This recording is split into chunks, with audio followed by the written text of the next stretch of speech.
Right. We running, but we go run three or we can run four. He got the little 1-2 with the hezzy. That's it. And call three. I'm gonna say this is what I'm If gonna you say. lose, we roll your ass over. I if I had to tackle one, if I had to tackle one, it wouldn't be Jerome Bettis. That would be last. No, no, that'll be last. That'd be last. Okay. All right. Nah. Out of Jamal Lewis and Eddie George, I'm gonna go with Eddie George for one reason. This is why I'll take Eddie. He's taller. Yeah. I may be able to get some leverage, right? If I go back up to 300 pounds and I can stay low, I can tackle Eddie George. But even if I stay low, Jamal Lewis only 5'11" and he's 240. That means he's short and wide. No, no, no. And he sell cocaine on his spare time. I don't need those problems. You know what I'm saying? All right. Now let's get down to business here. The title of our discussion today is Unconventional Warfare. There's two meanings to unconventional warfare. I'm going to focus on them both today. Now, number one, the real meaning of unconventional warfare is like guerrilla tactics. It's when an army that may be outmanned or outarmed utilizes tactics that rely on surprise and mobility and surprise, mobility, agility, stealth to fight a larger, more well-armed enemy, right? But in a way by a set of rules that aren't conducive to conventional straight-up trench warfare or head-to-head warfare between two nations. So you're fighting in a way that a fight wouldn't normally go, using skills that the opponent may not have in a way that he may have never seen before.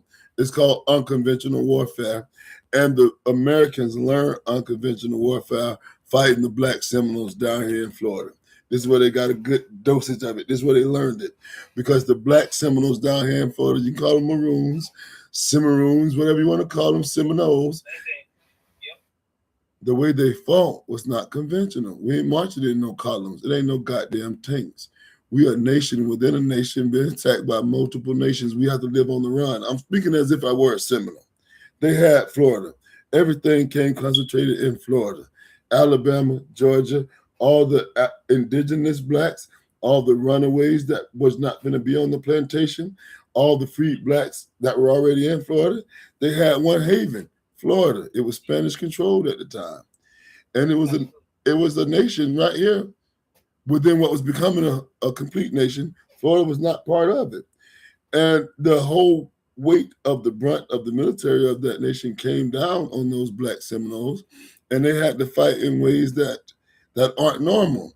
They had to be on the move. They had to be able to pick up, move, and resettle at the drop of a dime, because when these slavers, these private militia and the U.S. military come in to snatch the blacks, murder and kill, you never know when they're coming. Do you feel me? So it's not conventional warfare where we get the prep and we get Congress to fund the war and we set out a mission. No, you're fighting for your life, and there's no playbook. There's no playbook. That's unconventional warfare. Now, how does it apply to every day? Every day a black man get out of his bed, he better be ready to deal with some unconventional attacks, and he better be well-trained in unconventional warfare, because the odds and the situations that he's about to face in each one of these days, they don't write books for this. Do you see what I'm saying? What question? If you are conscious, and I hate to use that word, if you're African-centered, if you're conscious, woke, we'll get a new word for it next week. If you focused on the liberation of Africans, the liberation of your people, and your own self-development, the American society is not used to a black man being that way. They're not going to perceive you the right way. They're not going to take you the right way. God damn it, you'll be feeling focused and energetic. Have motherfuckers out there asking you why you so mad. Why you got a frown on your face?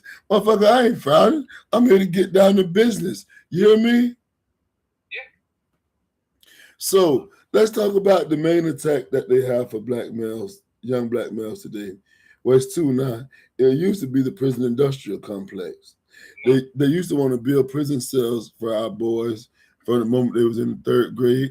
If their reading scores aren't right, they track you all the way into prison. And if you read the new Jim Crow by Michelle Alexander, you'll see it. That's the trap to get you with a felony, to get you in prison, to get you marginalized. You can't have no gun rights, no voting rights. You basically a second class citizenship. Once they got you there, you good. Here's the other attack. Don't plan on locking the boys up. They can still be masculine and aggressive as the inmates or ex-cons. Let's turn the boys into women. yeah, That's the new attack. It's an unconventional attack. So if you're fighting an unconventional enemy who's used the unconventional attacks, you got to do some unconventional warfare. Am I right? Oh, why question? So if They had that. they previously said we was going to get all your boys locked up on in the prison system and name them all felons and war on drugs, now they saying no. If that don't get them, we'll shove Tyler Perry down their face. We'll shove GMO stuff in their diet. We'll goddamn have them listen to music that glorifies homosexuality and hatred for women. We'll put it in the movies. We'll put it everywhere. We'll glorify it. We'll tell them it's cool. And what's worse, we'll demonize and castrate any black man that come up and say anything different. You know what I'm saying? Yeah, I just had a disagreement with one of my close friends. It's like they social media make it a lot more difficult because they use gender war between a black man and a black woman, which is the biggest fuck up of today's world of society because Well, they want to make you made a big one right there. And let me end the gender war right now. You want me to end it? in this bullshit. I know how we can end it. This is how you end the gender war. Number one, it's got to have one thing in common.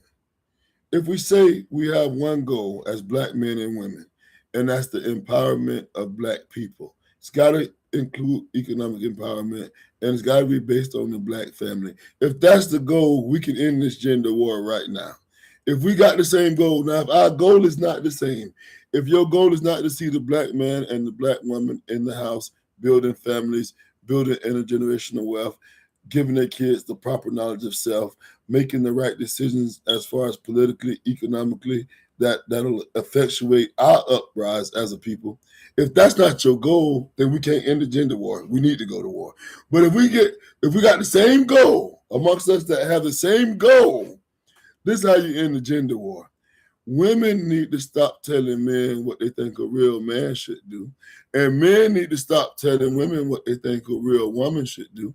And you need to find a black man that already do the stuff that you want a man to do if you're a woman. And you need to find a black woman that do the stuff that you want them to do. You won't have to argue with him, right? And when you got the person that does what you want, you ain't got no business being concerned about every other motherfucker out there legislating what a black man and a woman shouldn't do. Cause they know your goddamn business, right? The only thing Exactly. the only thing your woman need to do, Mr. Detroit, is what make you and her happy. It don't got nothing to do with what I fucking say, right? And the only thing I need to do as a man is whatever make my woman happy. But I don't got to please every other woman in goddamn America. Do you hear me? But if we're gonna sit here and have these discussions about a man should be 6'2", he should make 65, 75, $100,000, and a woman can't have no stretch marks, she should have no kids, and you got A, B, C, and D. I don't give a damn about none of that shit. The only criteria that matters to me for a woman is my criteria. And the only woman that gotta meet that is mine. So why am I preaching to 13,000 other women about what a woman should do? That's delusional. All Delusional. people no delusional for that mindset. What role it is takes a team, and It's that's a team. That's it. That's all you had to do. All this nonsense. All they need is this. They need that. No, not worry about what the hell other people in different races doing. Worry about what are doing to unite, love one another, get back to the base. And that's this society. That's none of our business. none of our business. See, we gotta really, we as black people, you know, we got a tendency to get, and I blame Dr. Martin Luther King for some of this shit. Everybody's problems ain't our problems, right? It's not a problem. Let, It's their problem. let me talk as a revolutionary, and then let me just talk as a man. As a revolutionary, I don't want to save Sambos. I don't have to convince Sambos. I don't care if they all die. All right? Yeah, pretty much. Same here. Why am I arguing? Why am I arguing with him? Not my problem. Nah, as just a plain man, as just a plain man, it's a lot of stuff going on in society today that ain't got nothing to do with me. And I'm glad it don't. I'm gonna give you an example. Wanna know why? What's up? Here's a good example. And I'm gonna make fun of right-wing white boys that got a lot of guns right now.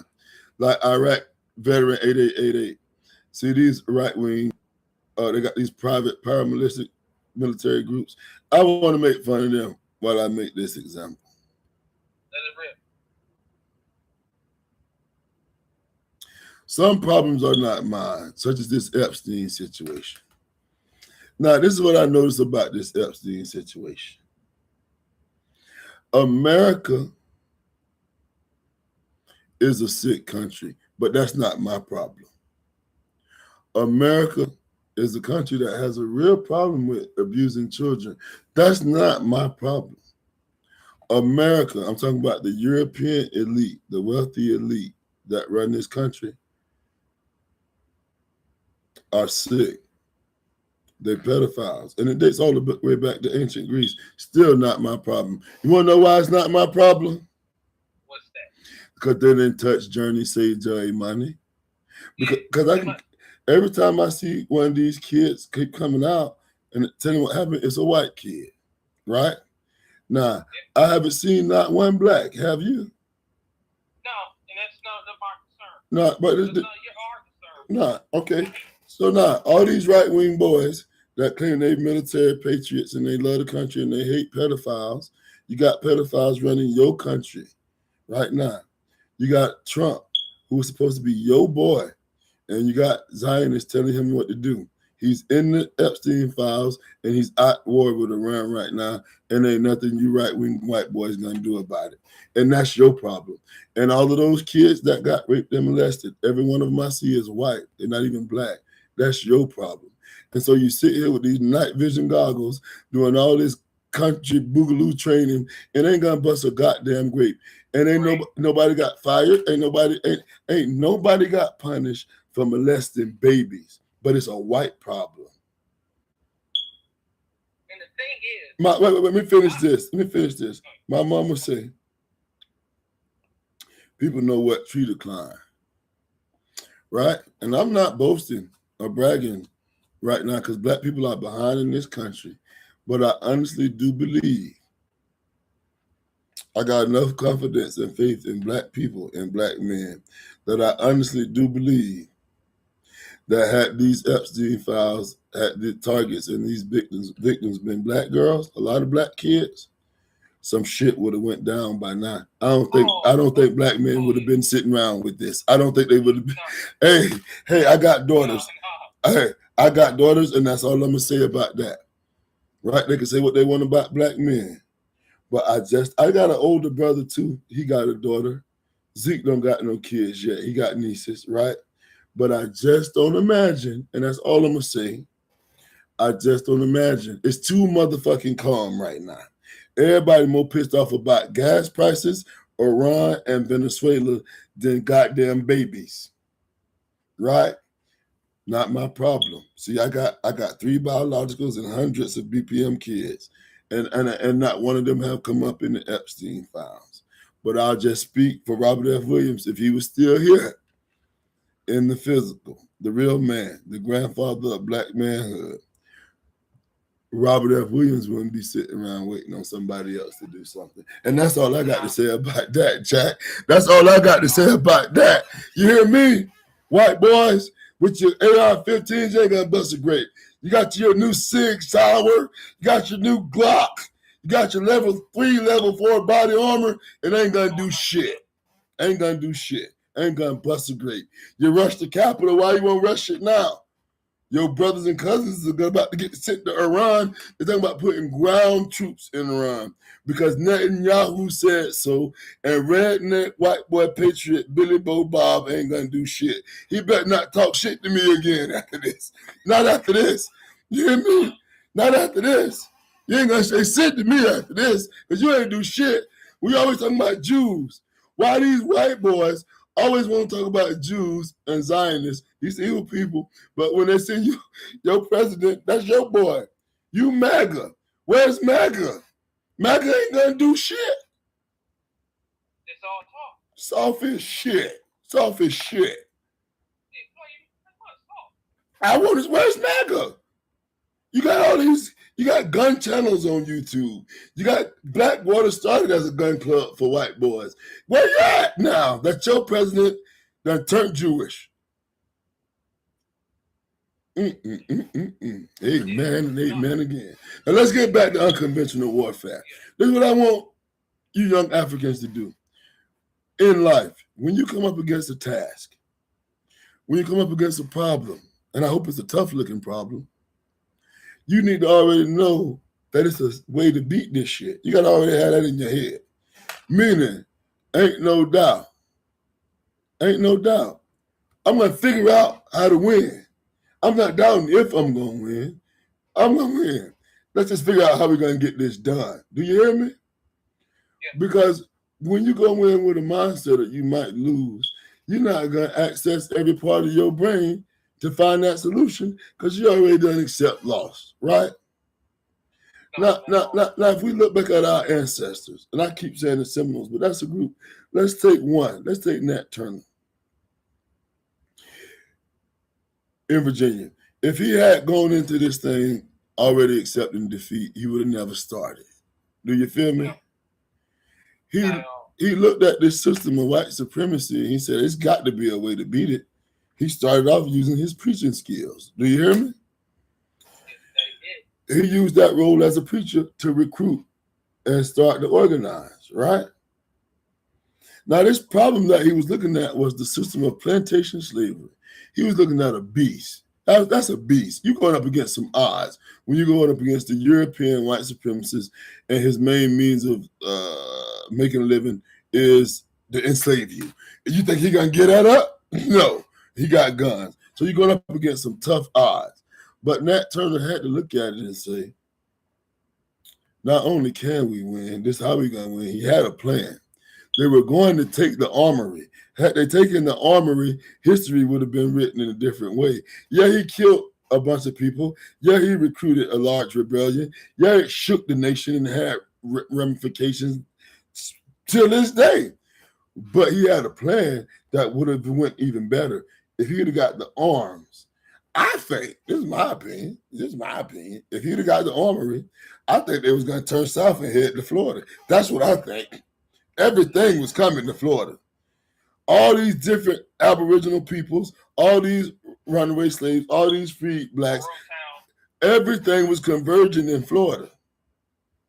Now, if Nat Turner would have got down there with them Seminoles in Florida, Andrew Jackson would have been catching hell. You hear me? Andrew. Yeah. So I want us to look at problems as if we know it's a solution. It's a matter of how we're going to get the solution, and we're not going to stop till we get it. You hear me? That means all my mental energy is going towards how to solve this problem rather than how to make an excuse. Do you hear me? And it might not look by nobody's playbook, right? Let's just take me becoming a lawyer. It didn't go by nobody's playbook. I started out playing football, right? At the University of Iowa. This is unconventional. I majored in political science, right? Ended up working on a campaign for Barack Obama, punk ass. It's unconventional, right? I had to tell one of my friends the other day who got turned down for a job, one of my warriors. He got turned down for a job he really wanted. I said, hey, man, don't let that stop you. I've been practicing law for 13 years, but a lot of people don't know when I came out of law school, I applied to be a public defender and couldn't even do it because I had a background. They do this thing called a character fitness check when you pass the written exam, where they go dig into everything you ever did. And you know me, and like it wasn't nothing, some stuff there to be found. So I done passed the written bar, but for another 6 months, I can't practice. That means everybody's getting hired, and I can't get hired. Well, So go same ahead. thing in broadcasting. Same thing in broadcasting. When I got my situation at 850, Fox 2, Channel 7, Fox Sports Day, Valley Sports, I couldn't get a job.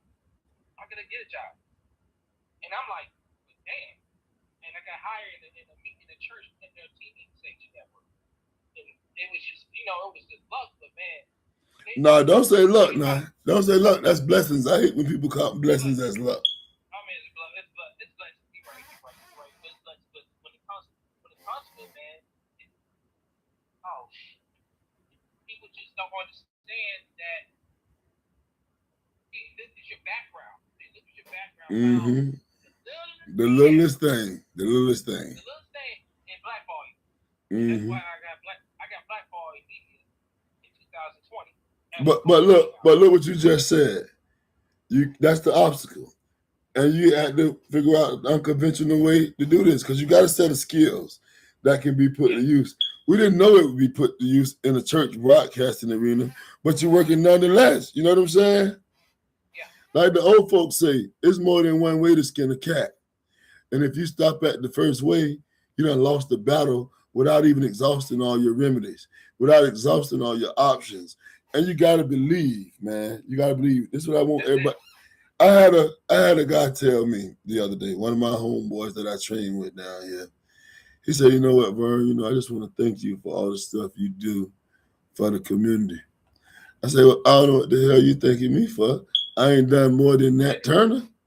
I ain't done more than Nat Turner. Do you hear me? Yeah. I want every black man to wake up every morning and ask himself, listen, man, what can I do today to contribute to the liberation of my people on a level? I want you to be trying to outdo Dr. Khaled Muhammad. I want you to be trying to outdo Robert F. Williams and Fred Hampton. Motherfucker, we so far behind. We need 8 Malcolm X's. We need 8 Malcolm X's. You hear me? Listen, man, let me ask you a question, bro. This is how sad this done got. And I'll never advocate sadness because it's sadness. I only advocate emotions and feelings that are gonna inspire action. And I guess sadness can inspire some action, but maybe not as much. But let me ask you a question. I just said Dr. Khaled Muhammad, Stokely Carmichael, Huey P. Newton, A. Trap Brown, Geronimo Pratt. Did you ever think we'll get to the day where our number one, our so-called leader, the main voice or advocate for Pan-Africanism or Black nationalism, our main voice is a fat motherfucker charging $500 for women to go on a date with him? Did you ever think we'll see this day? I think, man, Dr. Umar, I thought the brother was on point. Back in 2010, me and my father, went to saw him in Northland Mall when he had a little lecture. And he brought some good stuff about special education, and he talked about the school. And 10, 15, 20 years later, he just got to school, but he ain't opened up. Still, he speak good, but that's just travel. It's like a traveling preacher. Amen. It's like going to church. Amen. We hear something good, but there's no action behind prayer. None. You gotta have prayer. Then you got action. That's right. Combine them both. If you got prayer and action, people say, "Let's pray about it." Cool. We're gonna pray, but we're gonna act later. Amen. And that's what our community don't understand. That if we pray and don't use action, prayer is just little. But with action and prayer, a lot of results happen. Amen. See, the Bible says that faith without works is dead. So everybody gonna have to get to work. And this is a good thing. I wrote this in the blueprint for Black Youth Empowerment.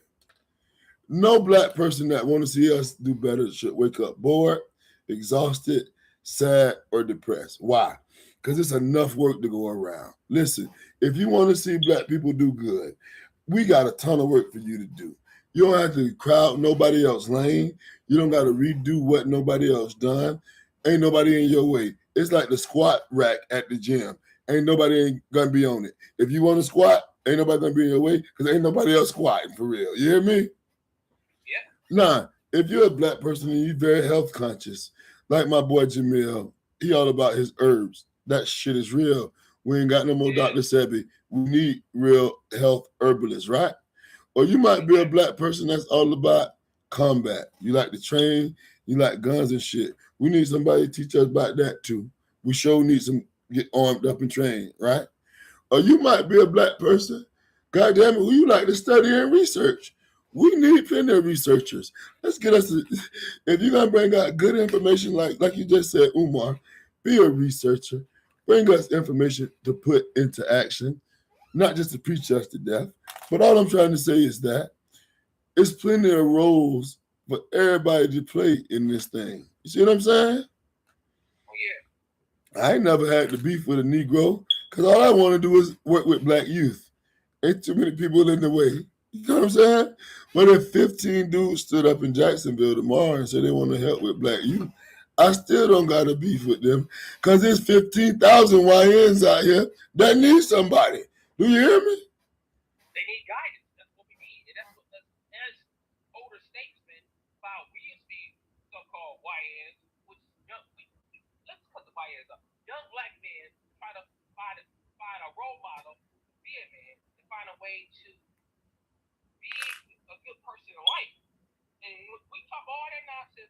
Some of the old Negroes, not the elders, they always want to downplay young black men today. How no guidance, but guess what? It's our responsibility. Absolutely. No matter what, the elders said that the elders would say that's our responsibility to teach our youth and to guide them. Old Negroes will blame and neglect. That's the two difference about old Negroes and elders. We try to be elders. We try to help them guide to whatever direction they want to go. They don't know when, but when they do, everything clicks because we did our part. That's right. That's right. If we do our part, all that bullshit with old Negroes saying about their own people, about these young YNs, guess what? We needed to work. We create YNs, but we need to create more young men. That's right. To be men, because that's what elders do. And the thing about it is, YN is not a terminal condition. You can be a YN one day and be a man. You can still grow to become a man. Okay? But my thing is this. What I gotta say, we gotta make our independence and love for each other cool to our people. Yeah, if we just get that one word independence down pat, we'll be 1,000 miles ahead of the game. The issue with independence is it's hard to talk independence when everybody still clock in. You see what I'm saying? Yep.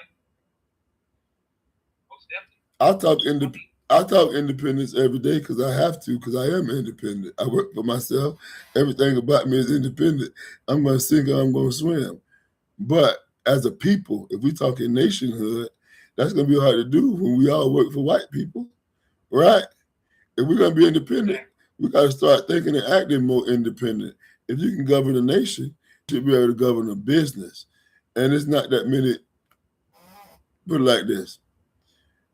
We raise our kids too much to say, get an education, get a good job, instead of telling them get the skills they need to hone in on a particular part of the market, start a business that caters to that market, and exploit that to the fullest. That's capitalism, and we live in a capitalistic society. Just getting education and being a good worker ain't gonna get you no wealth or no independence. But it do need to be cool for us to value our independence. But the whole cool word, I think that passed with Trayvon Martin. And that's back. It used to be cool. Obama was cool. When I was in college, it was cool to be on the Obama students for Obama. He was a cool young candidate. When Trayvon and all them was getting killed, it was cool to be woke, angry, and conscious about what's going on. They killed Sandra Blair and Trayvon all them years ago. That died down. And it's not about being cool no more. It's about being disciplined.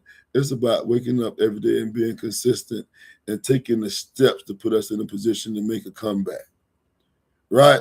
I don't believe we're going to wake up and have a great shift where the masses of black bougie elites say, enough Tyler Perry, right? Where all the feminists say, let me stop hating on the masculine straight black man. And I don't believe the left wing liberal idiots are all going to wake up one day. Large portions of the black community. I know that the blacks who got some common sense, who want sovereignty, know how to get it, and there's steps that we can be taking every goddamn day to get it. And we need to do that. And we need to bring along those who want to come and forget about the rest. Because we'll wear ourselves out trying to save everybody. You can't say a house Negro, be a black man regardless. You can't say them. You can't free them. That's been like this ever since before. Man, we've been in this country, and before every empire a black man had, they own people betray their own. Mm-hmm. So wait a second, Bucko. Because I was going to agree with you with that. But let's talk about this. What about the black centers of economic and social, business, and political prosperity that we had, like Ocala, Rosewood, like Tulsa, Oklahoma, Richmond, Virginia, North Carolina? Black people didn't ruin that shit. We didn't turn on each other. Motherfuckers came in from outside with guns, bombs, and all kinds of artillery. And in Tulsa, they tried to fight back to a certain extent. But even when you don't have an inside enemy from within attacking you, that don't mean you're not gonna have no outside enemies. You hear me? You're gonna have it, no regardless. So you gotta be ready. You gotta be ready to protect and defend regardless. So now, I want people to go away from this realizing that the obstacles that you face are not going to be cookie cutter. If they were, it'll be an easy solution to every one of your problems, right? The problems that our people have faced in this country are not cookie cutter. If they were, it would have been a one size fits all way to deal with them. But I'll leave y'all with this. Think about this. Every other group that comes into this country and want to learn how to deal with white supremacy, and even other groups around the world of non-black, non-white people, every time they feel the need to learn how to deal with white supremacy, how we going to handle the U.S. government, how we going to handle imperialism, they want to ask us. They expect the black Americans to give them the playbook. They expect the black Americans to lead the way because we've been fighting with this European for so long that they know we know them the best. You know what I'm saying? Question. We've been dealing with them the longest. We've been fighting and winning and losing, but we don't quit and we don't flee. That's why we're still here in America. God damn it, if there's any group on earth that should have packed up and left looking for refuge, you'd have thought it would have been the black Americans after they shot Sean Bell 50 times. You hear me? Yeah. Or you'd have thought it'd been the black Americans when they beat Rodney King on the TV with the video and ain't nothing happened. Do you hear me? But we ain't left. We've been here fighting the whole time. So they come to us and ask us, how do we organize? How did you guys get this law passed? How did your leaders do this? Don't come here asking me how my leaders did it, Bucko, unless you're ready to help us do it again. You hear me? Because it's a lot of work. It's a lot of work to get done. Any black person who thinks we're in a post-racial society, I'm going to throw out 3 statistics or 3 facts right now to make you know we're in more disastrous of a situation than we ever been. Number 1, the percentage of wealth that we own in this country is smaller now than it was 100 years ago. So economically, we done went backwards, not forward. And that goes with all kinds of wealth, land, all types of wealth. We done went backwards. That's a big stat. Number 2, We still got the biggest the biggest prison population in the world, and it's mostly black. Still after your black president. So I went backwards economically. We're the most incarcerated. If you still think Obama did some shit good, you're an idiot. Now let me make it even worse. I'm gonna make it even worse for you to let you know that we behind. How can I put this to you? Dwayne Wade is being held up as a great example of a dad, and the number one thing as a dad he did is turn his son into a daughter. That's what type of country. Go ahead. He fell as a man. Mm-hmm. He fell as a father. Any man that would let his son be a transgender, he fell as a man. Well, or homosexual. Detroit, this is the problem. You say he fell. I say he fell. The nigga that wrote a book on black fatherhood that people are buying. Black women and black feminists still holding him up as a good example of a black dad. So just because you say he fell, this is just a symptom. This is a sign of how bad our society is. And I said I was going to list you 3 things to let you know we done went backwards. Economically, backwards. Incarceration, still the worst. And now, worst of all, gender fluidity. A man who changes his son into a girl can be seen as a great black dad and a role model in America. Right? Yeah. People scared to speak up because they want to take sponsorships. So-called Africans, they'll make podcasts and talk about that. They don't want to say, they would sugarcoat because they don't want those sponsorships to get cancel culture. And people looking for that. Hey, and what about, I know you saw this. I'm gonna show you how sick your country is right now. It's my country too, but I ain't gonna claim it for this one. For 5 minutes, I'm leaving America. Listen. Magic Johnson's son. Oh my man.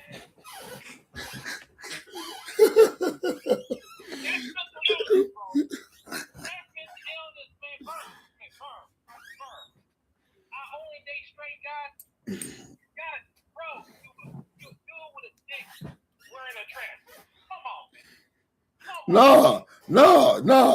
You the sports guru with this Magic Johnson's son. One of the top 5 players in NFL history. Okay? NBA. His son looked like he could have been an offensive lineman. Yeah, all he is. He's 6'7". All right. Now let me ask you this. What kind of country do you and I live in where a Negro in a dress, 6'7", can say, I don't date gay men, I only date straight black men. And that makes sense. That makes sense. No. If you give up your manhood, you gay regardless. So let me ask you this. Why didn't somebody with that microphone slap that boy and say, hey, big boy, if these dudes are going on dates with you, then they're not straight. They're not straight. Stop it. That's the thing. You don't tell a straight man, oh man, dude, no straight man dates a grown man. He's gay. Plain and simple. Let it be. Stop it. That's mental illness. All right. If you call dude, they call men being special ed K-12. I heard some bullshit being called slow. But this is beyond. They called me slow back in the day. I don't know what the fuck they call themselves now because they on some bullshit. I call them sick. Now listen, everybody take this with you. Your black Seminole ancestors, the black down here in Florida, they fought the U.S. government in 3 wars, and they never quit. They were outmanned, yes. They were outgunned, absolutely. But they were relentless. They were able to adapt. When things get unconventional, you got to adapt. Either you adapt or you perish. Things getting unconventional right now. We're in a war in the Middle East. We just took over Venezuela. Gas prices going through the roof. We don't know what the fuck Trump finna do next. It's open carry in Florida. You see what I'm saying? I don't know if they did that. They let the Proud Boys do their armed marches like they want to, or they really want us to be able to enjoy our Second Amendment. I don't know. Who knows? But I do know that my ancestors faced much tougher situations when they was fighting those three Seminole Wars. They fought from the swamps. Hey, OG, listen to this now. You ready? Our ancestors were such gangsters. If you say, yeah, man, it's a group of black folks, they know how to go hide out in the swamp. And if they can use the swamp to fight and use the swamp as a part of their military tactics, we'll say, man, there's some tough blacks, they know how to adapt, right? Yeah. But what if I told you it's some blacks that go live in the swamp where nobody else can live? That's where they live every goddamn day. They ain't adapting to the hood. They ain't adapting to the woods. They done made it their home. Now, how bad they got to be? You hear me? Oh, wow, question. Why, how in the hell do you go into the swamps of the Everglades of Florida with alligators, mosquitoes, and water as hot as hell, and you make it a home, and you plant, and you build cities, and you build a military that can take on the U.S.? Is that conventional? That's like conventional. That's how our people done. So why in the hell we can figure out a way in the woods of Florida to build villages, build a military, indoctrinate, train warriors, train fighters? You had a black Seminole named John Caesar. His main job was to go raid the plantations in the South in Florida, kill the owners, convert the slaves into warriors, take the ammunition, cripple the economy, and send more warriors to the front line to fight goddamn America. You hear me? Oh, I hear you loud and clear. Is that conventional? Conventional? No. All right. We are. So in order to win, you got to adapt. In order to win, you got to already decide you ain't going to lose. And in order to win, you got to goddamn now put your mind and your spirit and your energy into it just as much as you'll put that energy into getting the finest girl in the classroom, or if you're a woman. What do women want real bad other than men? It's not even though they want men no more. What they want, OG? A purse? What do women want? Man, women want everything. House, cars, and clothes, money. God. A piece of everything. Well, Goddamn, what the price is that? Well, women, if our sisters want those things, god damn it. Hey, man, can you lay off our sisters for a second? Are they that materialistic? Are they that materialistic in the Midwest? Man, yes, they are. They worse. They want, man, they want where I'm from, they want a pair of Ye's, a Gucci or Prada purse, or I don't know what the hell, Mary Kay. What's Perrier? Cartier? What? Cartier, yeah, Cartier glasses. That's Detroit famous materialistic. $2,000 a black pair of glasses. How much? 2,000. Whoa! You can get a nice rifle for that much. Man, they get a pair of bucks. $1,800 a buck. But we just said we're not going to generalize black women like that. So, what percentage of your women up there in Detroit are that way?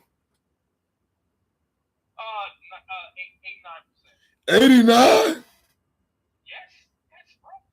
Detroit is very materialistic because very, and it's not getting a little better. It's getting a hell of a lot worse. Well, okay. One of my YouTube people say she does not care about no purse. That is not what all women want. So you categorizing women in a bad way, OG. I'm sorry, man. If I see a rare one, you gotta be special. That would be great. But I don't see much. I did it through spirit. I tell you that. Okay, so when you say special, what do you mean by that? I'm not, some women's like, I'm not materialistic like that. I said, okay, that's some be like, nah, I want you what you got. You got to pay my bills. You want to get with me? I'm like, okay, I just bet you. You get to know me? Nah, you know, my time is precious. So I pay for it. This is prostitution. I don't know what's up with that, but when I experienced dating with these women today, Did you say prostitution? man, it sounds like prostitution. They told me pay for my time. What up, though? See, my co-workers just try work. Damn. Okay.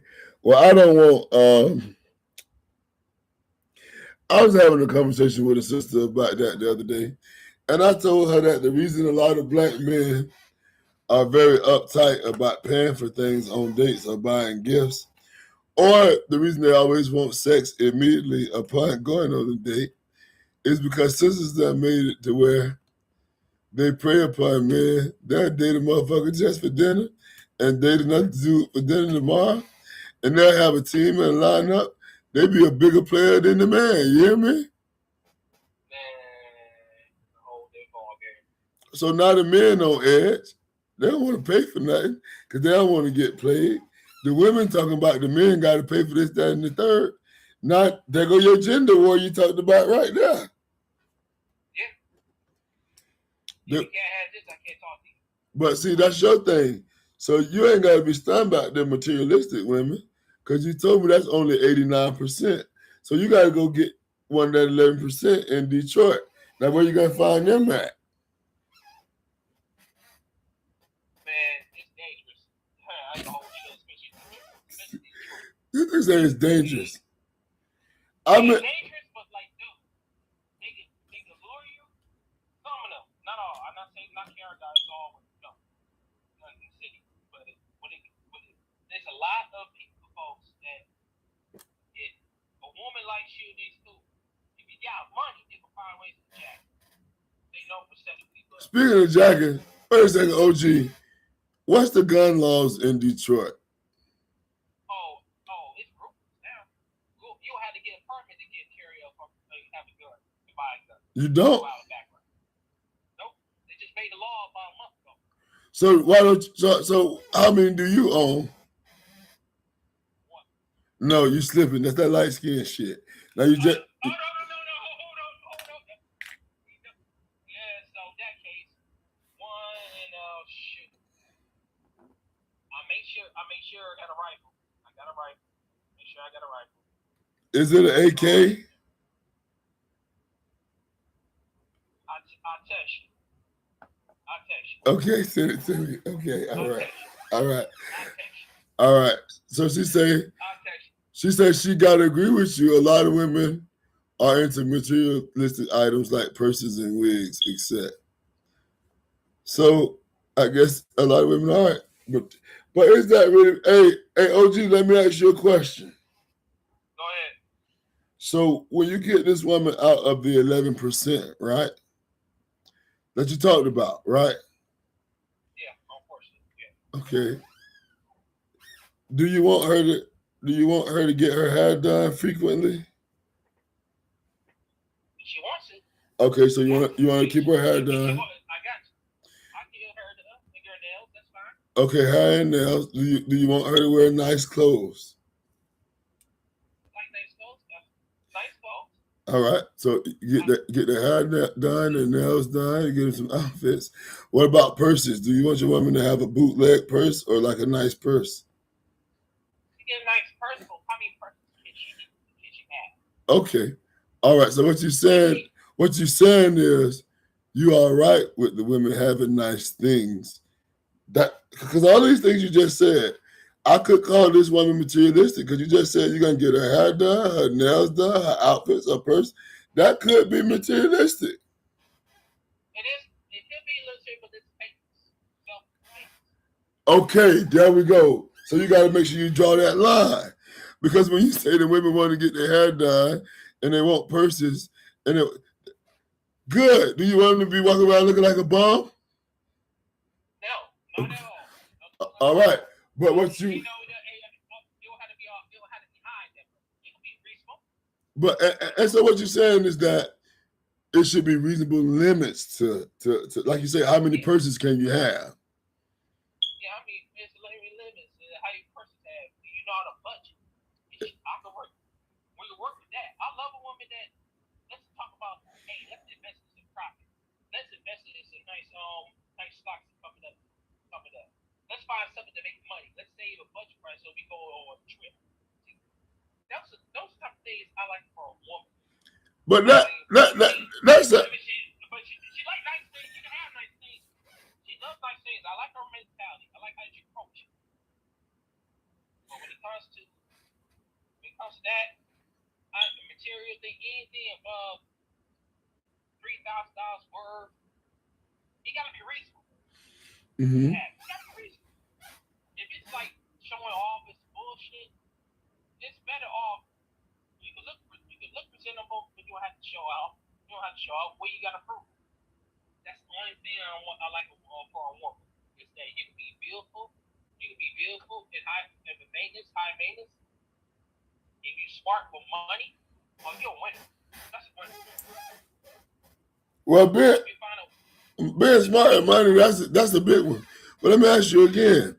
These things don't sound too unreasonable for you to be able to find in Detroit.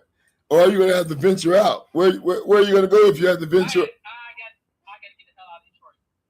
Period. I mean, a damn woman in Ohio, that's no different. You got to be a woman in the mid south, west coast. Depends on the west coast. But I went to Bay Area to see my auntie last year. Some good, decent women in Bay Area. The Bay Area is hot, real high maintenance, especially especially San Francisco. Because you go in the hills, that's where rich people at.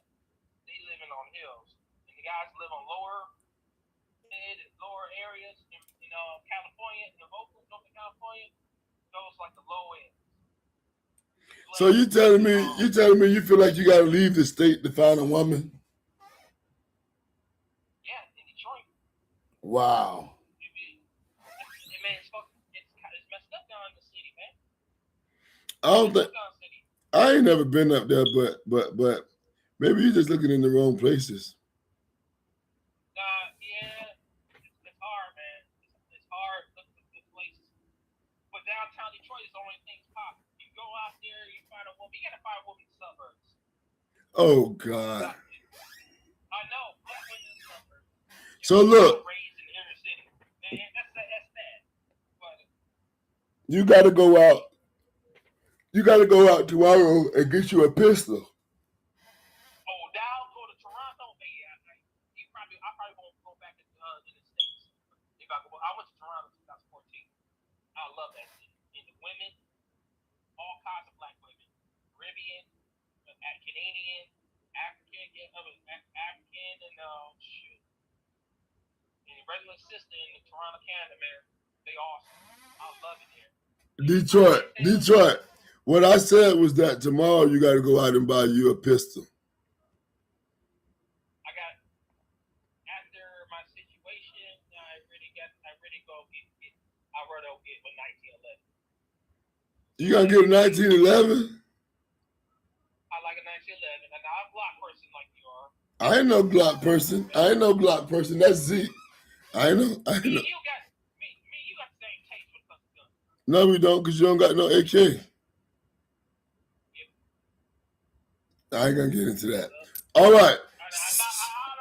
Yeah, let's not do that. Last time we started talking about guns, they kicked us off. So let's do this. So this is my thing. Next week we're gonna be talking about something masculine again. Hey, unlike the rest of America, we don't have a shortage of testosterone over here. Everything we talk about is going to be about the development and competitiveness and the independence of black people. Ain't that right, OG? Yes, indeed. And everything nothing we talk about, are we going to make it politically correct? And nothing we talk about, can you put it in a box as far as liberal or conservative? Because we black progressionists, meaning we take whatever stance is going to benefit black people. We don't care if it's liberal or conservative, if it's black. Do you hear me? We ask one question. We don't ask whether it's liberal or conservative. We ask, is it for the benefit economically, politically, and socially of the masses of black people in North America? If it's going to benefit us, we're for it. If it's not going to benefit us, we're not. And if it's going to benefit some other group but not us, fuck it. Because we're not in here to stand up for nobody but us. You hear me? My question. And I'm going to say it again. You all we got. If it's going to benefit some other group but not us, fuck it. If it's going to intergroup somebody but not me, fuck it. We want specifics. We want it so specific. We want it so specific, God damn it, that some black people don't even get it. You hear me? That's how specific we're going to be. That's how specific we want it. We're not going to give our votes away for nothing general. We're not going to give our vote away for nothing intangible. And we're not going to sit at home and not vote. We're going to come out there and make some noise one way or another. But if you're going to offer us tangibles, do you hear me? We'll go vote for you. We don't care if you call yourself a Democrat or a Republican or a Republican. If it's black, we'll come with you. Do you hear me? Indeed. But we're not going to let nobody stand that's offering us a bunch of bullshit and get another Barack Obama Trojan horse on our ass. You hear me? Oh, y'all, one question. We don't need that. We got enough. We got enough to deal with. We got enough trouble to add and deal. Now listen, OG, I'm not encouraging no black men to sit out the midterm elections or the national elections. I'm encouraging all black men to go to the polls, and I want you to vote based on a couple of main criteria. I want you to vote based on your own economic interests. If you're a business owner, what's best for people who own businesses? If you're a worker, what's best for the working person that has to budget in these times? Think about your own pocket, not Hector Hernando over there dealing with ICE. We ain't talking about none of the fake Arabs out there stealing in Minnesota. We thinking about who? Us, black first. Do you hear me? All the time. Now we look at the economic policy. Next, it's a simple policy. Are they gun grabbers? If they're gun grabbers, if they want to limit your firearms rights, they want to take your gun rights, don't vote for them. See, I'm giving you a checklist to go down. First is business. We got to make money as men. And we don't want to be killed at the gas pump either. Next is guns. We got to be armed. Next, you got to always ask where they stand on the issue of homosexuality. If they're pro rainbow, they can't get your vote. You hear me? I'm making sure everybody can make an informed decision when they get to these polls. It's easy. It's not that hard.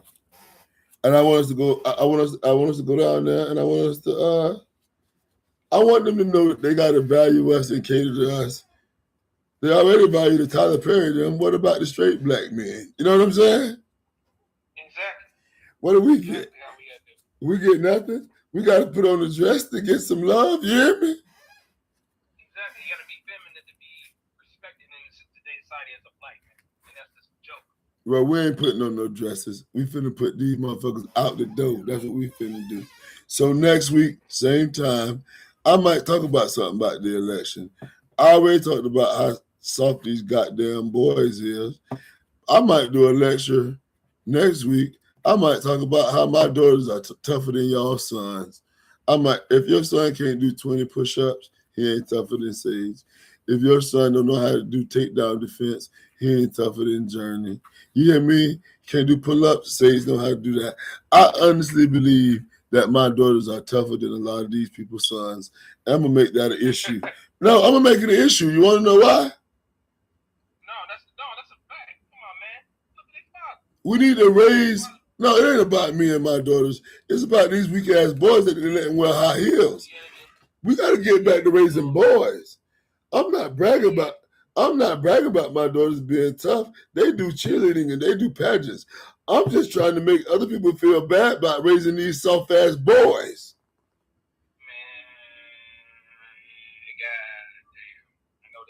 I'm trying to make them feel bad. If you're raising a soft boy, if you got a son he don't know how to box and wrestle, you raising a guy that's gonna have to go get a gun.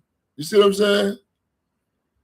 I see heavily. If you got a son he don't know how to box and wrestle, You're making an easy target for the school bully. Do you feel me? I had a situation like that with my nephew. Correct. And you trained them. That, You trained them.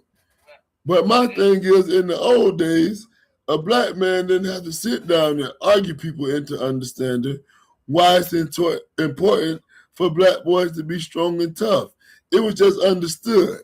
Now I gotta convince motherfuckers that boys shouldn't be soft. Man, this hypothetically is assaulting, man. I ain't gonna hold you up. Yeah. How we had to deal, how do we had to deal with this nonsense? How do we had to go through this? How we had to sit there and let our and mother soften our boys up at times. We got that. And some they meant well. I remember with my nephews that meant well. And my little young nephew, he's the most masculine out of there, hyper that. He like boxing. He want me, Uncle, let's go box. Okay, let's go in the basement, the heavy bag. And he got his form. He's got his foreman stance looking good, man. So How old is he? He's 4. Oh Lord, you done started early, big fella. Good job. And guess what? When my brother was inside, he cussed me. He called me. I mean, I got called. He said, "Yeah, what's up, bro? Man, what the fuck you doing with my boys, man? Why am I not here?" I said, "They gotta learn how to fight. They gotta learn how to take care of themselves, and that's what I do." And what was his response? He told me, "Man, damn, I didn't know. I told you to show them a little something. I didn't know you showed how to knee somebody's ribs inside when he teach how to do a double leg." And I said, "Pause, slide, and throw a knee." I remember I got mad. His oldest boy, he don't like the box and stuff like that. But I make him box and kickbox. He cried one time. He tried to get away. I said, "No, man, you don't need a sympathy, son. You with me? You gonna learn how to throw kicks and knees. You're doing the right. You're doing the right thing. You're doing the right thing. We need more men doing that. So I need you to keep doing that." I got ridiculed a little bit for that. But you wasn't like that when you were young. I said, "I don't care. I'm gonna care. I'm not gonna pass that." I'm gonna tell you like my mama tell me. I'm gonna tell you like my mama tell me, boy. They talk about Jesus. They gonna talk about you. You hear me? Yeah. They talked about Jesus. But anyway, keep up the good work with those kids, because if they get down here with one of my black Florida boys, they're gonna be in trouble. You know how we get down. Next week we're gonna actually be on time. I guarantee it. And we coming. It's gonna be straight. It's gonna be black, and it's gonna be masculine. And that's all I got to say about that. You got anything else you need to say, light skin? Man, peace of love. Stay ready. Stay humble and ready. And always, we all we got. As a people. We all we got. Oh yes. Hopefully, if they kick us off now, it's too late. This is how. Hey, 762 by 39. If you're a real black man, you ought to have a black AK-47 and a black woman. Let's go to work. BPM for life.